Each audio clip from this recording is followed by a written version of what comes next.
Bonjour à toutes et à tous, bienvenue à Brive. Pour ceux qui nous rejoignent, et bienvenue à l'espace Corrèze Télévision et France Bleu. L'émission est retransmise en direct sur YouTube, donc vous pouvez regarder. Alors c'est le dernier jour des festivités, mais un beau programme nous attend encore tout au long de cette journée. Moi je suis Pierre Croze du réseau social des lecteurs babelio.com et je vous propose de passer 40 minutes, 35 minutes, 40 minutes avec un auteur que vous avez, je pense, reconnu, vous le connaissez bien, il s'agit de Jean Telet. Vous étiez d'ailleurs, bonjour Jean Telet, vous étiez le président. Bonjour. Je sais pas si on. Est-ce que le micro, est-ce que vous vous entendez? Est-ce que le micro marche? Il faut être bien proche de la bouche. Vous étiez le président de la foire de Brive en 2014. Je sais que vous appréciez particulièrement ce festival. C'était une sorte de consécration. Ah bah oui, j'étais fier d'être président et j'avais dit que mon programme c'était je serai un président anormal. Moi président, ça va chier. Ça c'est voilà, ça c'est un programme ça. Apparemment, le public témoigne effectivement. Vous avez été un président anormal. Alors peut-être que certains lecteurs ne vous connaissent pas encore très bien. Je vais brièvement vous présenter. Vous êtes un auteur français. Votre œuvre est assez protéiforme puisqu'on y retrouve des bandes dessinées comme Bloody Mary, Je voudrais me suicider mais je n'ai pas le temps. Mais j'ai pas le temps, avec Florence Sestac au dessin. On trouve également dans votre œuvre de nombreux romans, parmi lesquels Rainbow pour Rimbaud, Bord-Cadre, Le Magasin des Suicides, Fleur de Tonnerre, Charlie Neuf ou encore plus récemment Héloïse Houille. Tous vos romans ont été publiés chez Julliard. Mais aujourd'hui, on va vous proposer de respirer un peu. Ce n'est pas du yoga, mais c'est ce que vous propose Jean Telet dans son nouveau recueil. C'est un recueil de textes, de nouvelles, de très courtes nouvelles d'ailleurs, publiées encore chez Julliard. Alors j'ai une première question autour du titre. Comment doit-on le comprendre, ce titre? Est-ce une respiration dans votre travail? Est-ce que vous proposez au lecteur de respirer dans une actualité un peu chargée? C'est exactement ça, c'est les deux. D'un côté, moi j'avais écrit pas mal de livres historiques qui racontaient des horreurs et tout ça. Et puis, quand je me promenais sur les quais de la Seine et tout, il y avait les bouquinistes qui me disaient « Alors, c'est qui le prochain vous devriez faire un truc sur Robespierre, la terreur, tout ça. » Il y a d'autres gens qui me disaient « Vous qui avez fait un livre sur une tueuse en série bretonne, vous devriez faire un livre sur Gilles de Rais. Vous savez qu'il a enculé 140 enfants. » Moi, je commençais...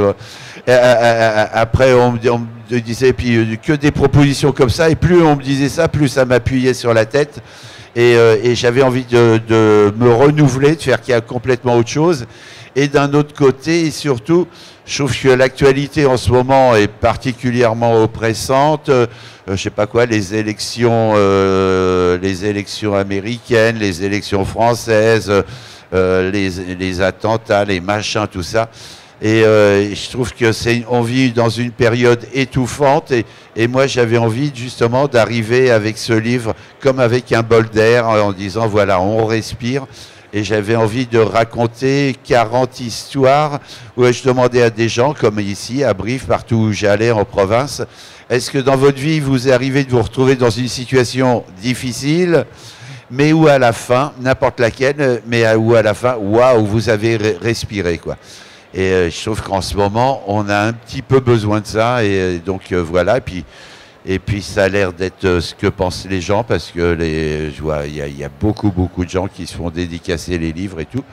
Et voilà. Dans une des nouvelles, d'ailleurs, vous jetez des journaux. Alors vous, le narrateur, jette des journaux au feu. Il y avait cette volonté de jeter un peu l'année 2015, peut-être au feu, de l'oublier, de passer à autre chose. Ben oui, c'est ça. Puis moi, j'ai été très marqué par évidemment, comme tout le monde, par les attentats et tout d'abord par Charlie, ce qui s'est passé à Charlie, où tous les dessinateurs qui se sont fait descendre, c'était tous des copains. Volinsky, je l'avais vu 3 fois dans l'automne avant. La dernière fois que je l'ai vu, c'était justement à Brive. Et puis les autres, c'était Cabu, Tinius, Honoré, Charb, je les connaissais tous. Et à cette horreur de l'actualité, après le 13 novembre, le 14 juillet à Nice et tout, après toutes ces horreurs de l'actualité, moi j'avais pas envie de rentrer en surenchère avec un livre qui racontait lui aussi des horreurs. Donc j'avais envie de prendre ça à contre-pied, de répondre aux horreurs par par une forme de calme, de douceur, et parce que c'est un truc de survie, quoi. Ouais. Alors je vais vous citer une critique d'un lecteur. Je connais très mal les œuvres de Jean Telet, mais ce recueil de nouvelles correspond parfaitement à l'homme que j'ai eu la chance de rencontrer, péchu, enthousiaste, rieur et positif coûte que coûte. Il vous ressemble, ce recueil? Je crois, oui, mais les autres aussi. Moi je renie pas ce que je faisais du tout avant, mais il y a aussi cette part-là, ouais, bien sûr. Ouais. Vous êtes quelqu'un de naturellement positif, parce que c'est vrai qu'effectivement vos romans sont souvent, on parle de choses assez affreuses, d'horreur. Est-ce qu'il a fallu vous forcer peut-être pour terminer toutes ces nouvelles de manière positive, parce que je le rappelle, dans chaque nouvelle se termine plutôt bien. C'est des nouvelles positives.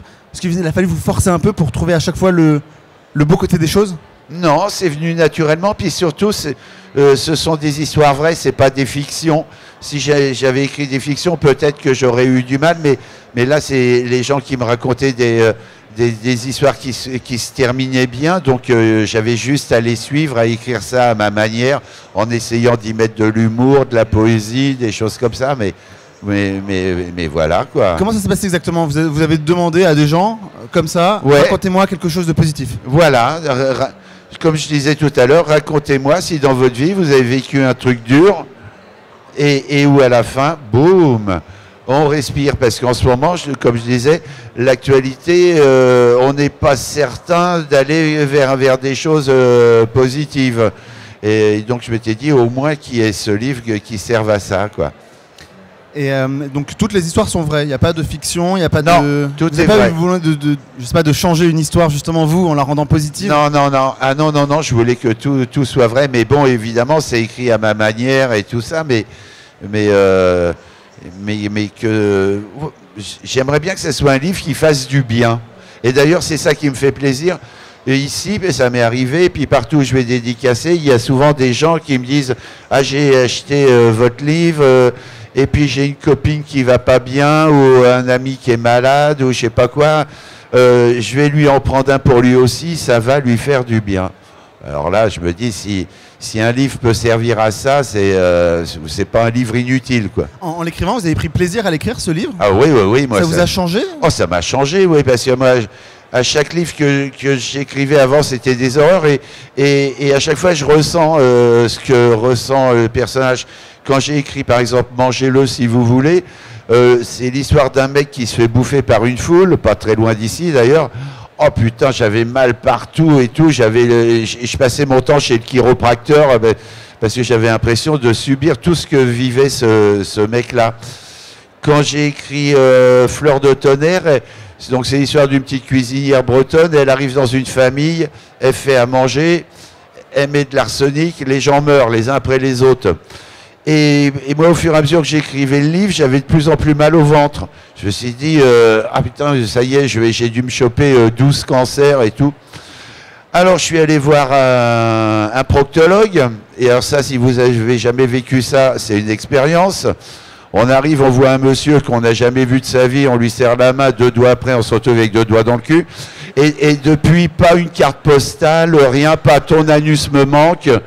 Je dis, je suis pas tombé sur un romantique, quoi. Et puis alors après, je lui disais mes symptômes, il m'a fait faire une coloscopie, tout ça, ça aussi c'est assez sympa. Et il m'a dit, et vous n'avez rien. Et moi j'ai quand même donc une ordonnance de proctologue sur laquelle il y a seulement écrit, l'empoisonneuse doit disparaître. Et puis c'est ce qui s'est passé quand j'ai eu terminé le livre, j'avais plus mal au ventre. Et à chaque livre, il m'arrive des trucs comme ça. Et avec celui-là, je m'en sors comme une fleur, quoi. Pleine forme. Il y a des éléments autobiographiques d'ailleurs dans cet ouvrage. Plusieurs nouvelles sont plus ou moins autobiographiques? Il y en a une qui s'appelle L'enveloppe, qui raconte comment j'étais un mauvais élève à l'école et comment un professeur de dessin s'y est pris pour me sauver la vie, quoi. Et moi, la grande respiration de ma vie, c'est d'avoir eu la chance de rencontrer ce prof je raconte ça, qui s'est conduit comme un mec merveilleux. Et ce qui est marrant, c'est que moi qui ne supportais pas l'école, pratiquement les deux personnes les plus importantes de ma vie ont été des enseignants. Il y a eu donc ce professeur de dessin qui s'appelait Pierre Pillot, et je suis toujours resté en contact avec l'institutrice qui m'a appris à lire et à écrire, qui est morte l'an dernier à 93 ans. Elle s'appelait Madame Tappe. Et moi, quand je me souviens que quand j'étais à l'école maternelle et que j'ai appris qu'à l'école primaire, la maîtresse allait s'appeler Madame Tappe, je me suis dit, putain, ça commence bien. Et en fait, elle était vachement mignonne, et elle était très mignonne. Elle était aussi l'institutrice de Jean-Paul Gaultier, on était dans la même classe, et de l'éditeur Bernard Fixot, qui lui est plus âgé, qui a eu. Et tous les trois, on est toujours restés en contact avec elle, mais elle râlait tout le temps après nous. Après Bernard Fixot, elle trouvait qu'il publiait quand même des livres de merde. Elle aimait pas Musso, tout ça. Bon. Jean-Paul Gaultier, elle l'engueulait parce qu'elle trouvait que de faire des habits de mecs avec des blousons de Hells Angels et puis des tutus roses, elle trouvait pas ça très bien. Moi, mes livres, elle trouvait qu'il y avait trop de gros mots. Et tous les trois, on la ramenait pas. Moi, à chaque fois que je lui ai envoyé mon livre, elle me disait, ah là là, il y a des gros mots et tout. Et moi, et Bernard Fixot et Jean-Paul Gaultier, quand elle nous engueulait, on la ramenait pas. On aurait pu dire, écoutez, Madame Tappe, voyez ce qu'on est devenu, et vous êtes que ça et tout, mais on la ramenait pas.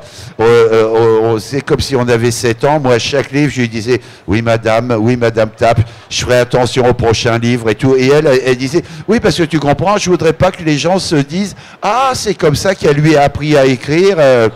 Et c'était trop mignon, quoi. Et avec Bernard Fixot, une fois, depuis Paris, on a loué un petit avion privé, un petit jet, et on est allé derrière Toulouse, dans sa maison de retraite, la voir. Alors, elle était super fière. Et de temps en temps, quand le téléphone sonnait à la maison de retraite, elle disait aux infirmières, ah, c'est Jean-Paul Gaultier qui m'appelle, et tout. et ça nous éclatait tous les trois, c'est formidable, hein. Mais elle vient d'où justement votre écriture? Vous avez souvent dit que vous ne lisiez pas forcément beaucoup. Est-ce que cette professeure vous a appris ce style? D'où est-ce qu'il vient exactement? Non, Madame Tappe, c'était institutrice de l'école primaire. Donc, non, mais je crois, je sais pas. Mais moi, après, je me suis retrouvé à Harakiri, où c'est pas là qu'on apprend à être le plus poli et tout ça. Et puis c'est pas Choron qui a Havana et tout qui allait me dire, ah, il faut faire attention. Donc au contraire, plus je racontais des conneries, plus ils étaient contents, quoi. Donc ça, c'est une mauvaise école. Mais voilà, c'est fait, c'est fait. Alors les nouvelles de ce recueil sont assez courtes. On dit parfois que c'est plus difficile de faire court que long. Vos romans sont d'habitude un peu... Enfin, bon, beaucoup plus de pages. Quel est votre point de vue? Est-ce que ça a été difficile pour vous d'écrire ces nouvelles très courtes? Est-ce que vous vous êtes imposé de faire 2-3 pages maximum? Comment ça s'est fait exactement? Oui, des fois j'écrivais des nouvelles qui faisaient 5-6 pages et je dis ah non, et je voulais tailler, je voulais essayer d'aller à l'os, d'être au nerf et pas m'étaler justement. Et puis j'avais envie que, oui, c'est ça, que ça soit un livre complètement libre, que les gens passent une histoire avec des enfants, avec des hommes, avec des femmes, avec des jeunes gens, des personnes âgées. Il y a même des histoires avec des animaux, et même une avec des plantes. Et que ça soit un livre sur la vie et sur... j'avais envie d'aller du côté des belles choses. Et ça m'a vraiment changé. Mais c'était dur de faire court ou pas plus que non, ça? Non, pas plus que long, non. Mais, non. Puis c'est un travail, voilà. Mais elles ont été écrites telles quelles, plus ou moins, ou est-ce qu'elles étaient beaucoup plus longues et vous avez coupé, que vous avez dit un peu pour une nouvelle? Oui, des fois je coupais, puis certaines étaient plus difficiles à écrire. Et puis je voulais qu'elles soient toutes différentes, même dans le style d'écriture, dans l'attaque des histoires, que ça soit un livre complètement varié, quoi. Et moi, quand j'étais enfant, je me souviens, je ne sais pas si ça existe encore, chez les boulangers, on achetait, mes parents pouvaient de temps en temps acheter des pochettes surprises. Je ne sais pas, vous avez connu ça, des grands cônes en papier, tout ça. et rose pour les filles, bleu pour les garçons. Et moi j'aimais bien ça, on ouvrait et on savait pas ce qu'il y avait dedans. Et il y avait plein de petits cadeaux et c'était pochette surprise. Et ce livre-là, j'avais envie que pour les gens, ça soit comme une pochette surprise. Ils savent pas ce qu'ils vont trouver dedans. Pas que pour les garçons, elle est bleue, mais la couverture est bleue. Mais oui, mais mais c'est parce que ça garçons. a été écrit par un garçon. Si j'aurais été une fille, j'aurais fait la couverture rose. Et il y en a là-dedans. Elles sont toutes là, les nouvelles? Ou est-ce qu'il y en a beaucoup d'autres? Vous avez fait une sélection? Non, il y en a une que j'ai pas mise, où j'avais des doutes et j'ai pas mise. Et puis et surtout, ce qui était drôle, c'est que je me disais, je vais écrire toutes ces histoires, puis après je vais faire comme les chanteurs qui enregistrent des chansons, et puis après, pour le mettre sur le CD, ils se demandent laquelle ils vont mettre en premier, tout ça, et ils cherchent l'ordre. Et je pensais que j'allais faire comme ça. Et en fait, toutes les histoires sont exactement dans l'ordre où elles sont arrivées. Au fur et à mesure que j'écrivais le livre, les histoires, je me disais, mais c'est bizarre. Elles ont un ordre cohérent et j'ai même pas inversé deux histoires. Elles s'inspirent les unes des autres? Est-ce que... Non, mais ce livre, c'est comme il avait décidé lui-même. C'est la première fois que j'écris un livre où j'avais l'impression d'être l'employé du livre. Des fois, il y a des gens qui me racontaient des histoires, je me dis, ah ouais, celle-là, elle est bien et tout. Puis je commençais à l'écrire et j'y arrivais pas. Et c'est comme si j'entendais la voix du livre qui me disait, je n'en veux pas de cette histoire. Alors au bout d'un moment, j'ai écouté le livre, je dis, bon celle-là, on la jette. Un livre, ça peut être vivant, c'est ça qui est assez marrant quand même. Alors vous avez déjà abordé la forme des histoires courtes, je pense plutôt en bande dessinée plutôt. Je pense à Récits courts ou 21 récits courts ou 21 récits courts parus dans l'Écho des savanes. D'où vous vient ce goût pour les histoires courtes? Est-ce que vous en avez un particulièrement? On peut dire peut-être plus de choses parfois? Mais c'est vrai qu'il y a mais ça vient aussi de la télé. Quand je travaillais à l'Assiette anglaise, toutes les semaines, je faisais le portrait de quelqu'un d'un peu bizarre que je trouvais un petit peu partout en France. Et je faisais ça aussi pour Harakiri. Après, c'était devenu un album de bande dessinée qui s'appelait Jean de France. Et puis j'aimais bien faire ça. Et puis en plus, je faisais des trucs que sur des gens un petit peu dingos. Et je me suis aperçu que je les attirais, ces gens-là. Des fois, je dis, moi, je suis un aspirateur à dingue. Et au début, je les préparais, les histoires, avant d'aller dans une ville pour raconter quelque chose. Et puis peu à peu, je me suis aperçu que je n'avais pas besoin de préparer. Que si j'arrivais dans une ville, s'il y avait un dingue, il me tombait dessus. Et ça m'est même arrivé une fois dans une ville où j'arrivais, je ne sais plus laquelle, je ne savais pas du tout ce que j'allais y raconter. Et dans la gare, j'étais même pas rentré dans la ville, il y avait un taré dans la gare et boum, il était pour moi. Et j'ai fait son truc. Et Choron, il disait un truc marrant de moi, il disait, quand Teulé arrive dans une ville, les fous sortent. Donc c'était pratique. Ils sont peut-être devant vous d'ailleurs. Et ils vous intéressent tout de même, ces personnages de fous? Plus que... Vous aimez la folie un peu, vous aimez la loufoquerie. Ça fait des gens plus fantaisistes, plus rigolos que des gens, je sais pas quoi, moins marrants, quoi. Alors, il me semble que c'est la première fois, pour autant, que vous écrivez des nouvelles. Ouais, c'est le premier. Vous n'avez jamais été tenté auparavant? Non, j'y avais jamais pensé, non. Je pensais pas faire ça, et puis voilà, c'est venu comme ça, et c'est venu donc à cause que je commençais à être fatigué de raconter des horreurs, même si j'y mettais de l'humour, et puis l'actualité, j'avais envie de répondre à l'actualité à ma manière. Ah, vous êtes un auteur très prolifique et auteur, je disais, d'une œuvre assez variée. Vous avez besoin de défis, de challenges, d'écriture pour vous inspirer peut-être? Oui, moi j'aimais bien faire ce livre-là parce que je me disais je vais essayer, et puis je me disais aussi mais les gens peut-être qu'ils sont habitués à ce que j'écrivais avant et peut-être qu'ils vont regretter que je fasse pas des livres comme avant. J'avais proposé ça, mon éditeur, j'y avais dit ça, peut-être que c'est pas une bonne idée et tout, et lui il m'a dit si vas-y et tout. Il me dit, et puis en plus tu fais exactement ce qu'il faut faire, toi, quand tu es déçu par l'humanité, tu vas voir les gens. Et parce que les gens individuellement, ils sont toujours intéressants, ils sont toujours pleins de ressources. Et puis, et dans ce livre, j'avais envie de montrer comment les gens peuvent quand ils se retrouvent dans une situation vraiment embarrassante, comment pas, grâce à leur courage, grâce à leur solidarité, grâce à leur humour, grâce à leur fantaisie, comment ils arrivent à sortir d'un guêpier, voilà. On écrit très différemment quand on écrit des nouvelles, ou l'approche était la même? Non, c'est à peu près pareil, sauf que, comme je vous disais, que j'avais pas envie de raconter les nouvelles à chaque fois de la même manière et tout, et je voulais chaque fois essayer de trouver une entrée différente, une sortie différente, un ton différent, des fois écrire ça de façon que j'espère poétique, des fois de certaines histoires que de façon drôle, d'autres fois de façon mélancolique. J'ai envie de faire bien, quoi. Alors, il y a la première nouvelle, c'est autour d'une maison. La respiration pour vous, dans cette actualité chargée, ça a été cette maison? Ouais.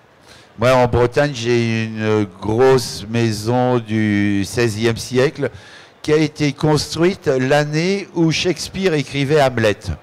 Ça, je trouve, c'est la classe. Et cette grosse maison, elle a des murs énormes d'1 mètre d'épaisseur qui sont des murs, ce qu'on appelle des murs en pierre sèche.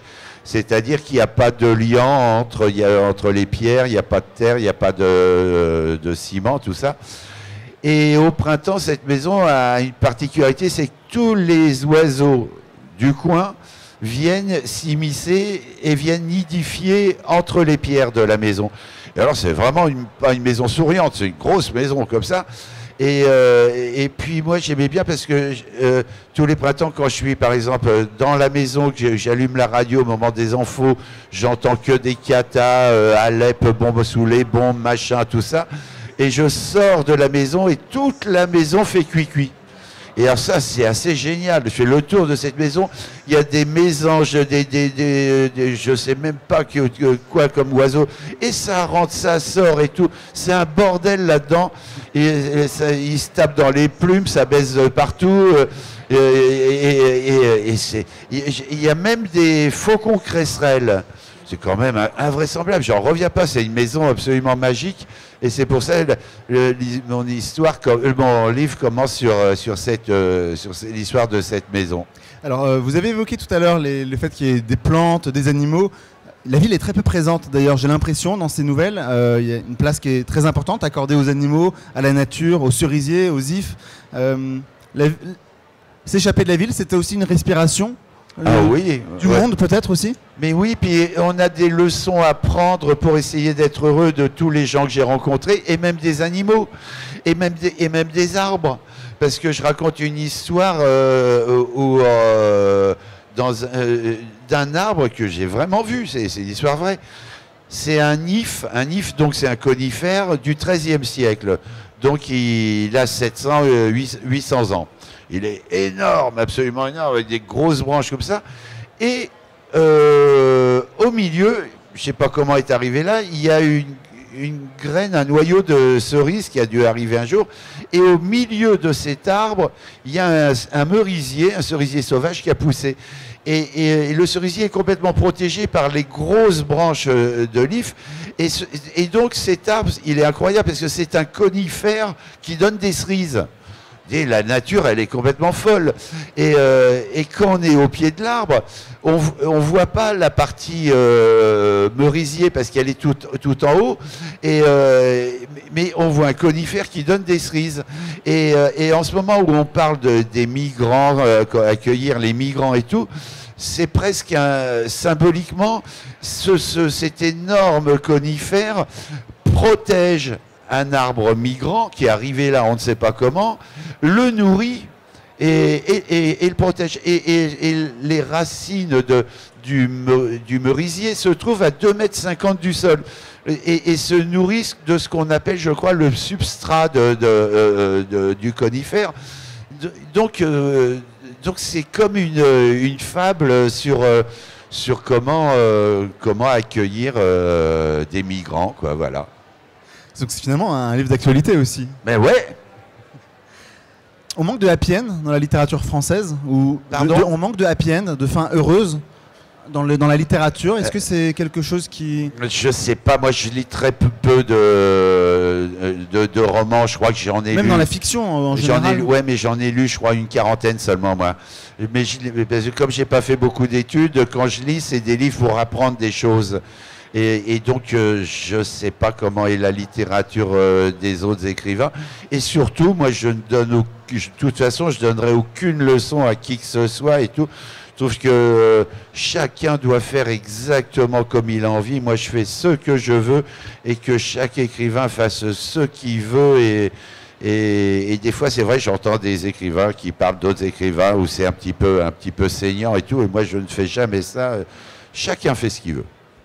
Il y a un peu de bande dessinée aussi dans, oui. dans ce recueil. Oui, j'avais envie à un moment que dans ce livre, il y ait tout ce que je crois à peu près savoir faire. Et à un moment, il y a une petite bande dessinée de 3 pages où les bulles sont vides. Et c'est au lecteur de remplir les bulles. Et je commence à recevoir des courriers de gens qui photocopient ces 3 pages et qui remplissent les bulles. Et ça fait... Avec la même bande dessinée, les mêmes dessins, ça fait des histoires dans tous les sens. Vous allez les publier peut-être ? Eh ben peut-être on va rassembler ça. Et puis il y a des gens aussi comme Gueluc, Philippe Gueluc et tout, qui l'ont fait et qui me les envoient. C'est un appel au lecteur. Hein. Donc voilà, si vous voulez être scénariste d'une BD où le texte n'est pas écrit, j'attends. Et ça vous donne envie peut-être de redessiner vous-même Non, je crois que c'est fini ça. Non, c'est fini. Il n'y a pas de manque particulier? Non, moi j'ai adoré faire de la bande dessinée, mais bon, c'est terminé. À un moment, j'aimais bien faire de la télé, notamment avec Bernard Rapp. C'est fini aussi. Je me dis qu'on n'a qu'une vie et c'est pas beaucoup. Et moi, j'aimerais bien mourir en me disant que j'ai fait plein de trucs. Alors justement, l'ouvrage s'appelle Comme une respiration. Est-ce que c'est une respiration dans votre travail, dans le sens où est-ce que vous allez proposer, vous proposez des romans habituels Jean Telet, ou est-ce que justement c'est une rupture dans votre œuvre? Est-ce que vous êtes dans cette direction de... J'en sais rien du tout. J'ai pas envie de faire comme une respiration 2, parce qu'il y a aussi beaucoup de gens qui m'écrivent pour me dire moi il m'est arrivé dans la vie et qui me racontent des histoires qui auraient pu être dans le livre. Mais je trouve que ça serait pas joli de faire ça. Et je trouve que c'est bien que ce livre, ça soit ce qu'on appelle un one-shot. Et derrière, je n'ai aucune idée de ce que je vais faire. Pour le moment, je m'occupe de celui-là. Et après... Vous n'avez pas un livre en cours? Vous n'avez pas des choses en ce moment? Vous n'avez pas de livre en cours? De projet rien, particulier? Aucune idée. J'espère que ça va venir. Est-ce que vous n'avez pas peur de... on a dit tout à l'heure que vous aimiez les challenges, est-ce que vous n'avez pas peur de décevoir à chaque projet, de dire là il y a une rupture, il y a quelque chose qui change? Est-ce que vous n'avez pas peur de perdre des lecteurs? Ça rentre en compte? Ça peut arriver. Et je me disais, peut-être que les gens vont pas marcher à ça, parce que... Et là, visiblement, quand je vois les journées que je passe à Brive, notamment, je me dis que si... mais surtout, moi, je veux faire ce que je veux. Voilà, je fais ce que je veux. Je me dis que j'ai un appartement à Paris qui est payé, j'ai une maison en Bretagne qui est payée, j'ai assez d'argent normalement pour que ça m'emmène jusqu'à la fin de la vie. Il y a quand même peu de gens qui peuvent se dire ça. En plus, j'ai aucun goût de luxe, donc je me dis, je fais ce que je veux. Et puis, c'est finalement le plus grand intérêt de ce métier d'écrivain, c'est de faire ce qu'on veut. Et puis j'ai la chance que mes éditeurs me suivent. Votre éditeur était partant pour ce projet-là? Oui, je vous disais, moi je pensais qu'il allait dire non, là, attends, les gens ils aiment bien quand tu racontes des histoires historiques, continue, change pas. Et au contraire, lui, c'est comme s'il attendait que je lui propose une idée complètement différente. Il m'a dit oui, vas-y. Et ça, c'est formidable d'avoir un éditeur pareil. Est-ce que vous lisez les critiques des lecteurs? Est-ce que vous êtes attentif à ce qu'ils vous disent lors des séances de dédicace? Oui, c'est pour ça que je viens là, pour entendre les gens et tout. Parce qu'autrement, quand on écrit un livre, on l'écrit, il sort, et la seule réponse qu'on a, c'est un chèque à la fin de l'année. c'est abstrait un chèque. Et tandis que là, je vois des visages, j'entends des sons de voix, j'entends des mots et c'est quand même tout d'un coup je me rends compte pour qui j'écris, quoi, et c'est quand même vraiment agréable. Et puis chaque dédicace, j'y passe du temps, je m'en débarrasse pas en disant pour bidule cordialement et hop là. Non, souvent je fais un petit dessin, un petit machin, enfin. Et donc on ne sait pas quelles seront vos prochaines œuvres. Non, j'aimerais bien le savoir. Si quelqu'un a une idée, venez ça m'arrangerait. Vous êtes en séance de dédicace juste après? Oui, je vais y aller après. Puis après, je vais aller un petit peu manger parce que. Donc et puis cet après-midi, je serai là, évidemment. Donc si vous avez des idées de scénarios, de projets avec Jean Telet, c'est maintenant. Si vous voulez dédicacer cet ouvrage, comme une respiration chez Julliard. Merci beaucoup, Jean Telet. Merci à vous et merci à vous tous.